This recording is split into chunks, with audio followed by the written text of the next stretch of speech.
আসসালামু আলাইকুম। আশা করছি আপনারা সকলেই খুব ভালো আছেন। একটি নতুন ভিডিওতে আপনাদের সকলকেই স্বাগত। এখন চলছে অরণ্য সপ্তাহ। জুলাই মাসে প্রতি বছর অরণ্য সপ্তাহ পালিত হয়।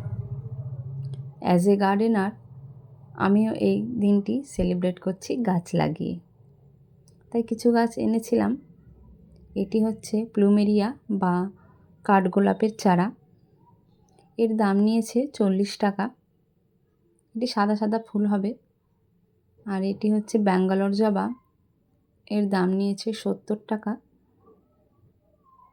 এটির সাইজ বেশ বড়, তাই এটি 70 টাকা নিয়েছে। আর কালারটিও বেশ সুন্দর লাগলো, মেরুন কালার। মাটি আমি তৈরি করে রেখেছি। 3 ভাগ হিসাবে আমি দিই মাটি। 1.5 ভাগ মাটি দিই আর বাকি 1.5 ভাগ দিই বালি আর ভার্মি কম্পোস্ট। 3 ভাগ হয়ে আমি রেডি করে রেখেছি। আর ওপর থেকে 2 চামচ মতো এপসম সল্ট দেব, ছোটো চামচে 2 চামচ। আর এটি হচ্ছে মিনি জবা। এটির দামও নিয়েছে 40 টাকা।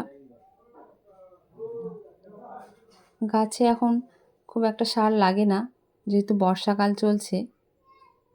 একদিন টিপস নিয়ে আপনাদের সাথে গল্প করব।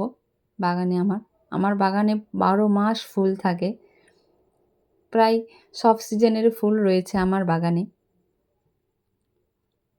এই জবাটিও ভালো লাগলো, তাই এটি নিলাম। অরণ্য সপ্তাহ চলছে আর গাছ লাগাবো না, সে কি কখনো হয়? বসিয়ে একটু চাপ দিতে হবে যাতে গাছটি একটু সরে না যায়। গাছের যে জড় আছে, যে শেকড়, সেটা একদম টাইট করে দিতে হবে। ওপর থেকে আমি একটু আবার ভার্মি কম্পোস্ট দিয়ে দিচ্ছি। এটাতে ভার্মি কম্পোস্ট প্রথমে দেওয়া হয়নি, হালকা কম দেওয়া হয়েছিল, তাই। তারপর আবার মাটি দিয়ে আমি রেখে দিচ্ছি। তাহলে আজ এই পর্যন্তই। দেখা হবে পরের ভিডিওতে। ততক্ষণ ভালো থাকবেন, সুস্থ থাকবেন, প্রকৃতি ও নিজের খেয়াল রাখবেন। প্রকৃতি আছে তো আমরা আছি। আরও একবার হ্যাপি অরণ্য সপ্তাহ।